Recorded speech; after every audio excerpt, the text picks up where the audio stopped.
Welcome back to Cinema Corner. I'm Blake. I'm here with one of my co-hosts, Josh.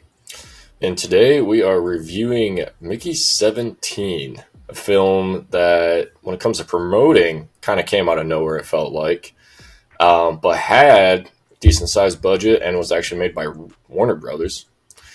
Of course, the star and our boy. Wish I'd rather see him in a different movie, but I'll take what I can get. Obviously, Robert Pattinson was a star in this film, and playing as two guys, basically. As well as, once again, we see him doing a different voice in another film. Kind of seems like almost every movie he does, he is forced to change what he actually sounds like. I don't know if he actually has done a film where it's just his actual normal voice. I don't know, to be honest. Actually, I generally don't think he has. I'm trying to think of, like, The Lighthouse. What did he sound like in that one? I haven't seen that one. But I feel like me and you have both seen a fair share of his movies. Yeah, like Good Times, he had an accent. That's mainly American accents that he does. Obviously, Twilight. Yeah. I think this one, though, he did mention he kind of drew from Steve-O from Jackass. That was a little bit of what he was referencing Mickey 17's voice to be after. Because he was like, that just kind of makes sense. You know, obviously Jackass's whole thing was just doing a bunch of stupid stuff to get hurt. And obviously Mickey's, job once he got there was just to go down and die. So I think he said that he kind of drew from Steve-O a little bit with his voice. That's kind of funny. Yeah. Did not know that. Yeah, no, it makes sense. When you think about it, definitely makes sense. Especially for Mickey 17.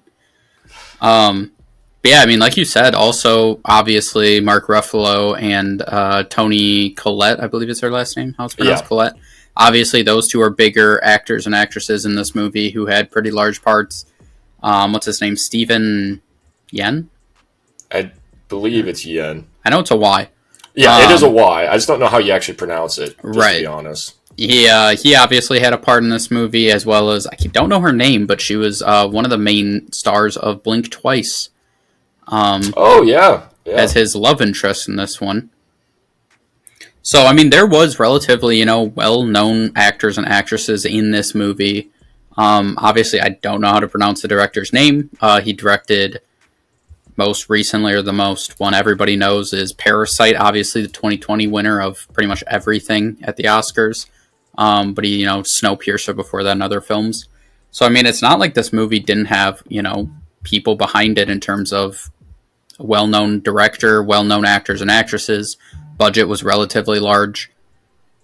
Marketing was actually pretty heavy towards the end once this movie was coming close, but surprisingly it did not do very well in the box office so far, at least from opening weekend. It has not been doing good, which seems odd because TikTok, obviously with the marketing, is the whole reason why I even went to go see it, was because it was winning me over. And also the early reactions of people actually seeing this film, where it seemed to actually love it. I haven't seen anyone say bad about it. Yeah. So for it to kind of flop is weird. I don't know if we're just getting kind of... we did have just a couple big releases, especially with Cap. Maybe it's just kind of theater fatigue it's suffering from. It's a little odd. Because it has liked actors in it that would draw attention. Right. And the thing a bunch of people complain about is like, oh, everything is a reboot or a sequel. This movie isn't either of those things. Is it the most original concept? I mean, no. But it is at least original for the most part, and some of the stuff in it. So it's like people complain about every movie nowadays is a reboot. It's like this one isn't a reboot or a sequel. It has a large, company behind it. It has good director, well-known actors and actresses. So I don't know why this movie isn't doing good. But besides that, I mean, obviously, this movie, to cover everything, this is obviously just going to be spoiler for you. I was just talking about it. But, I mean, I know, personally, I really enjoyed this movie a lot. My theater was pretty empty, and we went, Friday night when it came out, and my theater was pretty empty. But I would say from the most part, the people in my theater, it sounded like they enjoyed it as well. I mean, there's definitely a good amount of laughter at times. And just a little chatter you kind of hear walking out. I mean, there wasn't a lot of us in there, but I thought I definitely really enjoyed it, and my theater seemed to enjoy it. So, I think another reason why I'm also surprised is I went to a normal showing. I actually didn't get to go see it in IMAX, just due to time. But also, even in with the IMAX, there's a decent amount of tickets that were sold.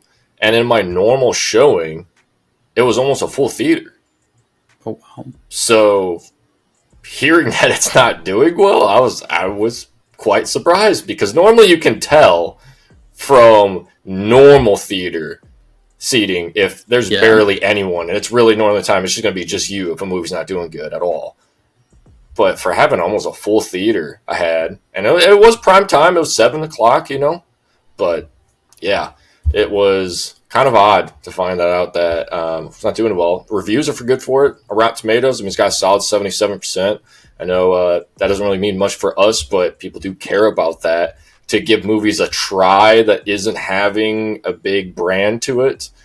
But overall, I think for me, I know you liked this film more than I did, but I still was satisfied with it.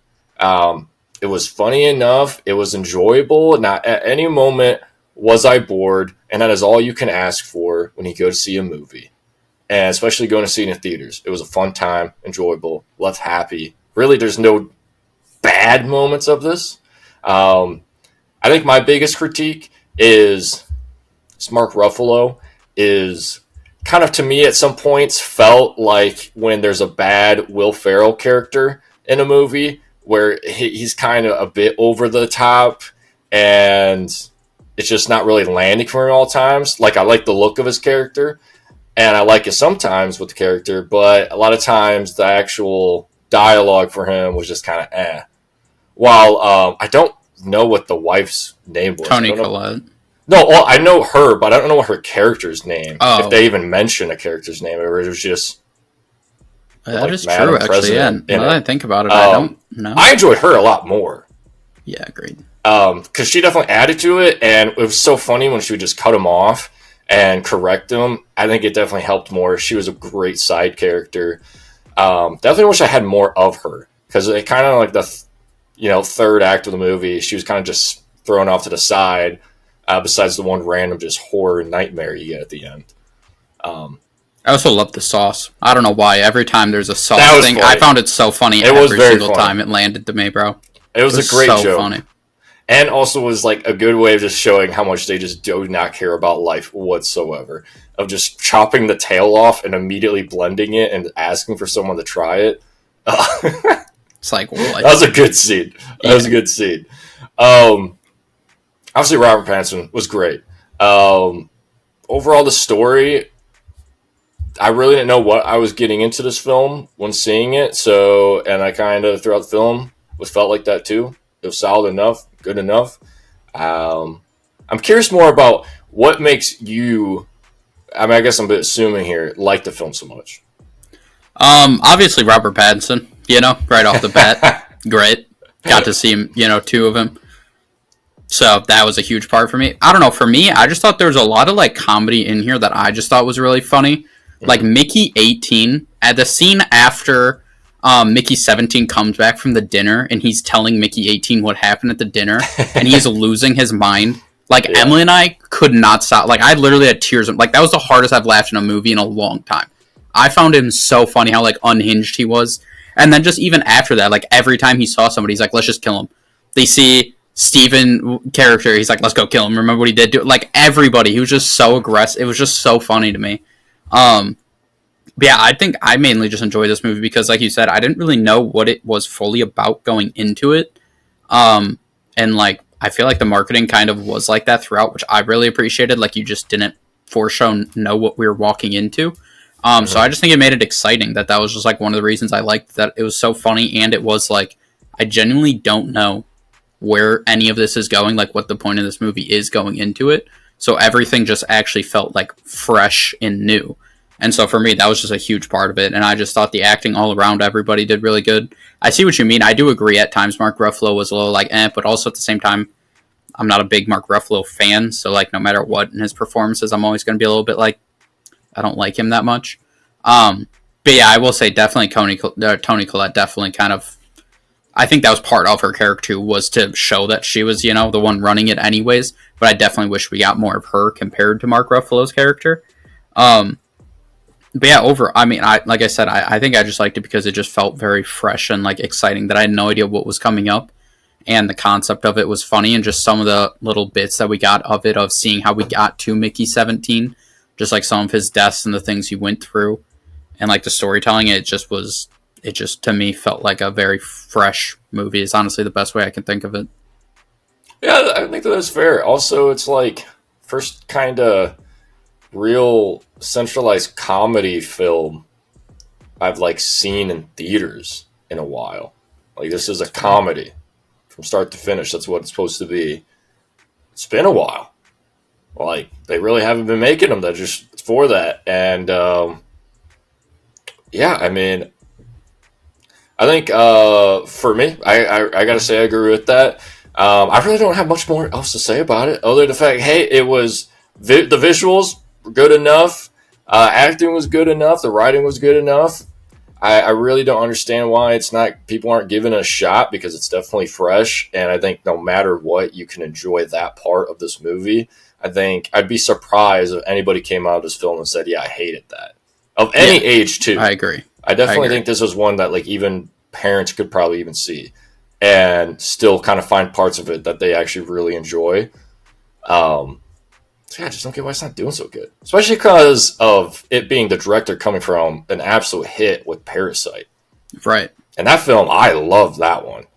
So yeah, that was my selling point. That's what I'm so surprised about. I mean, like we said, it has a Warner Brothers, it has a big studio behind it, it has a well-known director, it has well-known actors and actresses. Like, it is very surprising to me it's not doing as good. The only, like, critiques I really have of this movie was, I don't know why, but for some reason, when Mickey 17 comes back to the ship after, surviving, and he goes in, I think her name was Kai, was her name, the one that ended up being at the dinner as well. He goes to her room, and she's kind of, like, helping him.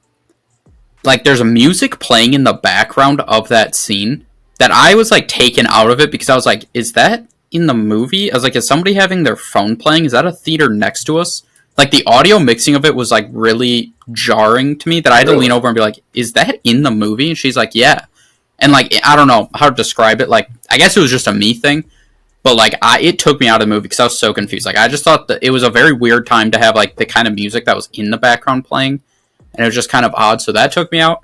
And then I also just felt that, like, dream sequence at the end was just not necessary at all. I was like, that kind of dragged on. Like, we knew we were at the end of the movie. It was like, you could have easily cut that out, saved that, and just cut the runtime a couple minutes longer and left with a little better taste in your mouth leaving. Because it was a little bit like, when it was happening, I was like, what are we doing? This movie's over, isn't it? I was like, oh, it was a dream. It was like, dreams weren't, like, a part of this movie leading up to it. So I was like, why was this a thing?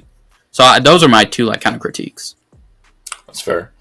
Well, I guess, I'll get in my rating, because I think we're going to have very different ratings. Now, for me, like I said, I got nothing really necessarily bad to say about the film, but for some reason for me, it was I just thought it was all right. I give it the above threshold, which is if I leave the theater good, if it's above a 5, that's what's going to get. I give it a 5.9 out of 10. That's wow. It was just kind of okay for me. I think really the more I kind of like think about the film, Mark Ruffalo's character, just some reason, a lot of his scenes just did not hit for me, and he was such a big focal point. But the rest of the movie, everyone else was great, but just some reason with his, it fell flat. It really did feel like just that flat Will Ferrell character that's just doing too much, and the less you get of him, the better it is. But yeah. Yeah, I mean, some could say that, or you're just offended because it seemed like they were taking a shot at one of your favorite leaders. That could be part of it. Can't be saying that when I'm white. Yeah, for me personally, I really enjoyed this movie. Like, I gave it an 8.5. This was one that, like, I really enjoyed a lot. It's one that I definitely will rewatch at times. And like I said, I thought the comedy was great. Everyone knows I love Robert Pattinson. I thought he was phenomenal in both of his roles. Kind of each of them was a little bit different. Like, I had tears in my, like, I have not laughed that hard in a movie in such a long time. Like, I thought Mickey 18 was so funny. So yeah, I just really enjoyed this movie. Like you said, there's nothing visually that I'm like, oh, I didn't like that. Like, that didn't stand out. Like, the creatures I thought were funny. Like, their roles that they had to play in it. So yeah, all around, like, I just don't have much to say that I didn't like this movie. So I have no reason to kind of knock it down. So yeah, I definitely really enjoyed Mickey 17. And like we said, I don't know why its box office isn't doing good. Obviously, the huge amount of followers we have and are saying, hopefully people will watch this and go out and boost the ratings of it because it deserves it. But yeah, this movie definitely was a hit for me. Fair enough. Well, hey, I think that's going to be it for this video. Hey, we don't know if this video is going to get 5 views or the random 200 that didn't ever leave a comment. But the one person that maybe genuinely watches it, leave a goddamn comment, okay? Just fucking do it, all right? Just say it. Just speak your mind. It doesn't even have to be about the video. You can even make fun of me. Just leave a comment. And maybe subscribe. Maybe. We'll see you guys in the next one.